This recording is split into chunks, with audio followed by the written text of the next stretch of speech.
Good morning, Your Honors, and may it please the Court. My name is Cameron Eubanks, and I represent the appellant in this case, Celebrity Cruises. I'd like to reserve 4 minutes of rebuttal time. Your Honors, the trial court erred in granting class certification where it failed to conduct a rigorous analysis, and plaintiff's class failed to meet the requirements of Rule 1.220. In particular, the class fails to meet the B3 predominance prong. Now, the common issues of law or fact need to predominate over the disparate or separate issues of the individual class members. This requires not only an analysis of the plaintiff's individual claims, but of the defendant's defenses in the case. Now, in this case, the individual issues stemming from Celebrity's affirmative defenses against the varied plaintiffs, secondarily and along with the individual contract formation issues, defeats predominance here. Okay, help me out with that. This theory is the plaintiff's theory is based upon a written contract. It is, Your Honor, yes. Okay, so let's say that written contract was reached by different means, pre-signing of the contract. How would that affect the legal issues? Like, in other words, the negotiations leading up to the contract could very well be different for the different doctors. How would that affect the lawsuit? Well, the negotiations themselves, Your Honor, were Celebrity submits that it could lead to different results between the different doctors. Now, the negotiations could lead to different results for different doctors, even though they signed the same contract? It could, Your Honor. Now, here's why. Now, some of the doctors, for instance, Dr. Cuesta, who's one of the named plaintiffs, she had worked for another cruise line brand, Royal Caribbean. Now, they have a contract that also includes this total medical revenue term, but yet she was aware that Royal Caribbean did pay it, and she was aware that Celebrity would not pay it. Now, the other doctors have these other sorts of different understandings. Okay, but does her being aware of anything change the terms of the contract? It doesn't change the term of the contract, but Celebrity's position historically has never paid. So Celebrity has always been of the position that the TMR term did not include the medicine sales. So some of the doctors, this evidence could come in of, well, I had bargained for, I was aware of these other things. Okay, but isn't the controlling issue the language of the contract? I mean, normally in contract cases, you don't even look at the negotiations that went into forming the written contract, except under very unusual circumstances. Of course, Your Honor, but even if you could interpret the TMR term uniformly across the classes, which the plaintiffs have said, that doesn't take away the individualized issues going to all the affirmative defenses in the case. Okay, so what other, I guess, help me out. What are the other issues that are not common? Right, Your Honor. Because it seems to me with a written contract, normally, that looks like the common issues predominate. Typically, now, Your Honor, the 11th Circuit had addressed this in Sacred Heart, and the Supreme Court, to an extent, addressed this in the Walmart v. Dukes case, that even in these quote-unquote forum contract cases or common contract cases, when there's individual evidence that's going to these affirmative defenses, even if you could interpret the contract uniformly, or even if it was interpreted uniformly, the individual affirmative defenses going to the case would defeat. I accept that as in principle. What would be some of the affirmative defenses here that would not be common? Your Honor, taking, for example, there's a doctor, he's one of the doctors cited in plaintiff's answer brief. He's in the inset of the 3 contracts that they have. His name is Alexander Kosman. And if you look on their brief, his name is there. Now, in the evidence they submitted, he has signed up to 10 contracts here over the entire class period. So the affirmative defense is either ratification, course of dealing. You look at some of these other doctors, like Dr. Tobar, who's a named plaintiff. Now, he testified that these medical settlement reports, he knew that they were incorrect, but he signed them anyways, and he never complained to Celebrity because, according to him, there was no point.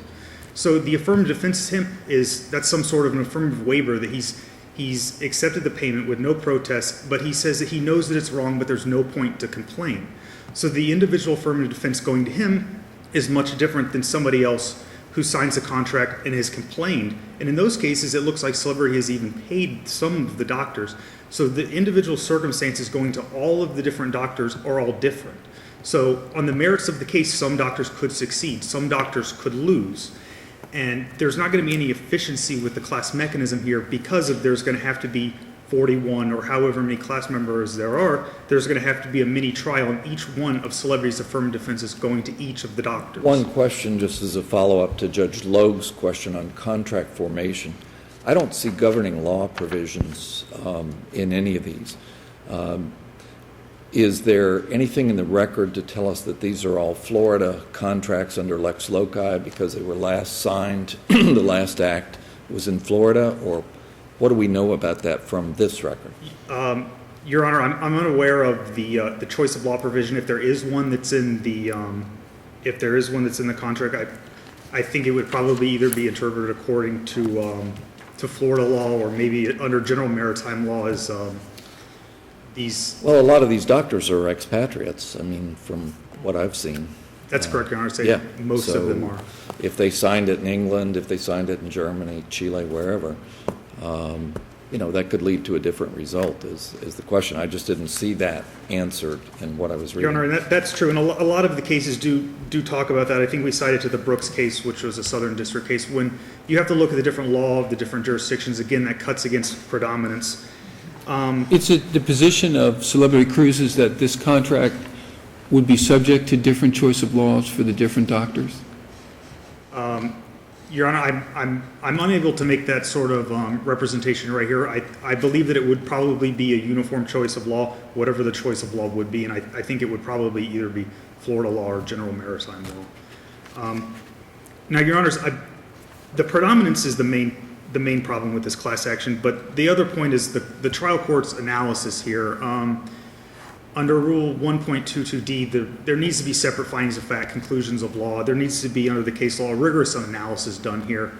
And you can't just simply presume that a class is going to comply with the rules. There needs to be affirmative findings, and the court here didn't do any of that. There was a brief one-page order that was entered the following day that parroted all the requirements of 1.220, and to the extent that the court made any analysis at the hearing, it just said that this is all about breach, so this should be certified.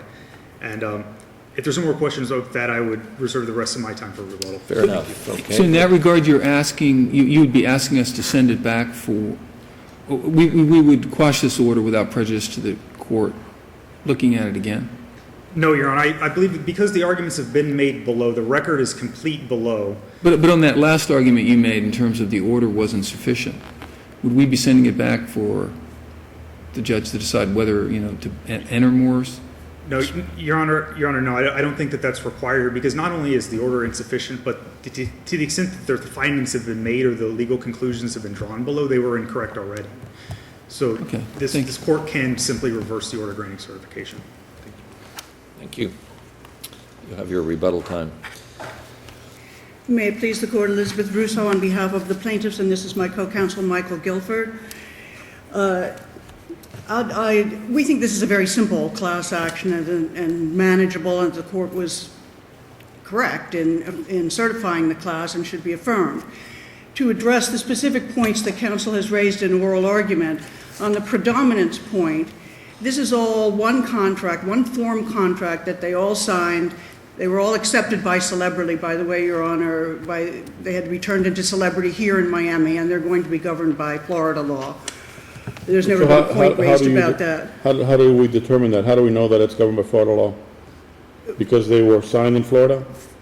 Or they were... This is where Celebrity is headquartered and Okay. has and stores the contracts once they're signed by the doctors they're brought here. Well, I see some that, by the dates, indicate that the doctor signed first, Celebrity signed second. I see others that are undated, and that's what led to the question. And there's no governing law provision in the contracts that I can see. So where in the record would I find this testimony that the contracts were formed in Florida? The way that they're set up is for the doctors to sign them, and then they're brought here. And you maintain that that's in the record? I just know that that's what the contract forms show, and I know also that there's never been a point raised by Celebrity that would be an individual issue as to the doctors. So as far as the contract itself is uniform as to all of them, it's just the payment, one single identical term that is at issue that we say was breached, and it's their payment term. The contract is clear on that. Celebrity has never said that there's anything ambiguous about the payment term and the way it's phrased, because of course that would be bad for Celebrity. It's their contract, would be interpreted against them. They have not said that it's ambiguous. So you have a plain contract, and in addition to that, we have the emails that were produced to us in discovery, somewhat later in discovery, but from the Carnival internal people who were in charge of the contracts, the medical directors and so forth, who discovered that all the class members, or these doctors who had contracts that said, we will pay you your set amount plus a percentage of the total medical revenues, were not in fact being paid for part of the services and Okay, but also the medications. that goes to the interpretation of the written language of the contract. And that's clearly a common issue. Interpreting the written contract that every doctor had entered into, Well, this is that's the a common issue. Well, yes, and that's the defendant's interpretation. Right, but that's going to the merits. But I guess the question under B3 is, does that common issue predominate, or are the other issues that might be raised, more predominate? And they specifically pointed to, first of all, waiver, that some of the doctors might have entered into this. Some, but not all of the doctors, have entered into these contracts many times and have never made this claim. Well, I think that would go to the affirmative defenses you're talking about. I think the contract answers the question to begin with. This is what they were entitled to, and that's common to all of them. What's also common to all of them is that the defendant, Celebrity, has admitted that what was intended was that they get percentages of not only the services but also the medications, and in fact it adopted a program for retro pay to correct the mistake that had been made as to all of the doctors who had these contracts that said total medical revenue that were not paid for the medications percentage. The problem was that they just paid for the single last contract that each one of them had, not for all of the contracts that had that same provision. So I think that admission, it's not just that that's what the contract, they were entitled to under the contract, all of them in common, but also any affirmative defense as to waiver or that sort of thing would have to take into account their waiver based on, all right, do you know, the company has admitted that it owes you these amounts for the percentages for the medications which you did not receive. Now, knowing that, and that's your right now, is there an intentional relinquishment of that known right? They're not even aware of these internal emails. That's what has to be presented to them, is that not only does your contract provide that for you, but the defendant has admitted that it owes it to you. But they're saying that historically they waived it by, before those, whatever, but in the past, in prior contracts, they did not insist upon this payment. By continuing with the course of dealing, where they would put in their forms to be paid for whatever it is minus the money for the drugs and so on.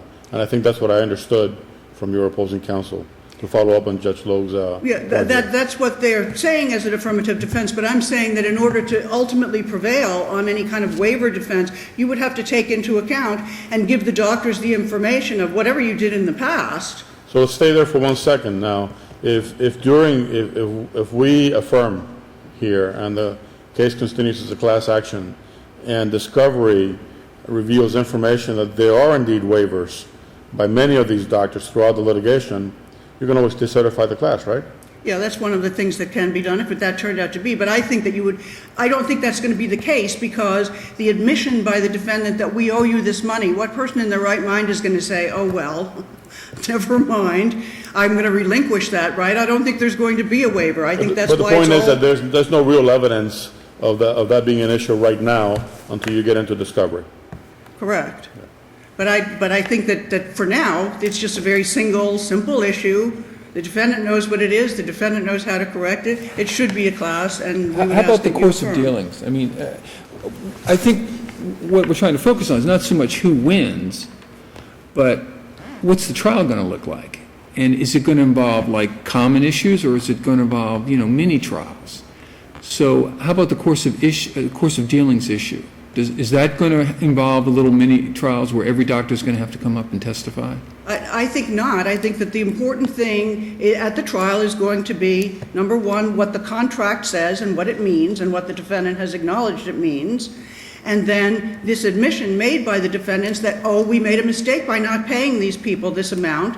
And we should be, we're going to adopt a retro pay program, and we're going to implement it. They just didn't implement it fully. Once you get into that, I don't think that what the doctors did in between makes any difference. They had a contract that entitled them to it, and then they had a defendant that admitted, oh, we should have been giving it to them, and we did not. Well, but if you have a That's contract. all that matters. If you have a contract that requires something from either party, from both parties to the contract, and their course of dealing changes the terms of that contract, basically with the knowledge of both parties, isn't that an issue properly considered to determine whether or not there is a breach of the contract?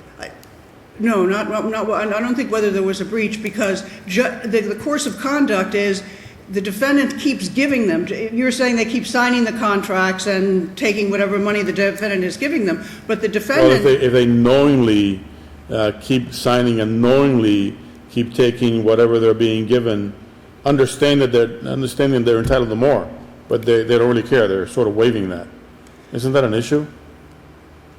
I think if it became an issue, that it would be something that they would either be out of the class or that you could decertify or form subclasses. But I'm telling you that on the merits, I don't think that it is an issue because of what the defendant did. The defendant also is giving them a contract over and over again that the defendant says means you're entitled to a percentage of the medications as well. But if it is an issue, it's not one with which we need to deal now, because it can be dealt with when the evidence arises that it is an issue. If it does. Is that correct? Is that yes, correct? Yes. So I think that at this stage, the trial judge correctly determined that the common issues predominate, which And was under his your job. scenario, there would be separate damages computations for each claimant? Yes, that's true. But in the predominant, generally speaking, under the case law, and I know we cited the cases at the predominant stage where you're looking at the common issues, you start with liability, often the damages, and these ones can be calculated easily. The defendants have done it before, and they could. And And earlier you said carnival, but that was a misstatement, I'm right? sorry, it's celebrity. So, okay. I apologize. And you think there are about 41 in this class, just Yes, in Your terms of Honor. numerosity? If there's no other questions, we would ask that the order be affirmed. Rebuttal?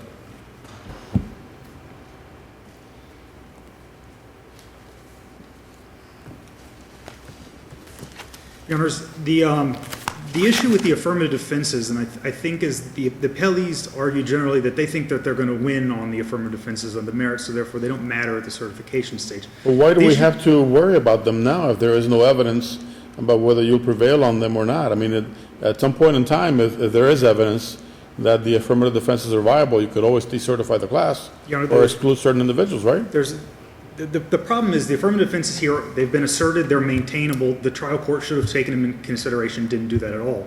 But the other problem is there's already legion of evidence that there's potential waiver here. We've got, as I just mentioned, Dr. Tovar said there's no point to complain. We've got other doctors. Is he a named plaintiff? He is one of the named plaintiffs, Your Honor. So, I mean, part of what you have to establish, it seems to me, is not only that there's a defense, but that the different class members would be in different situations, and more specifically, that the different class members would be in conflict with the representative, I think.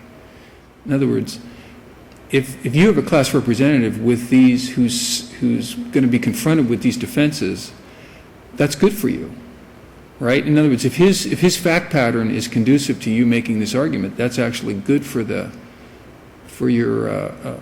celebrity, because that's how the class action is going to go, based upon the facts of that class rep, right? I think I would agree, Your Honor, and the evidence for each one of the class members here, the putative class members, is going to be all different. Okay, is that established in the record that class members have fact patterns that in effect conflict with the fact pattern of the or that are more favorable or less favorable than the fact pattern of the class rep? Your Honor, I believe that that's absolutely established, not only between the class representatives and the absent putative class members, but between the class members themselves.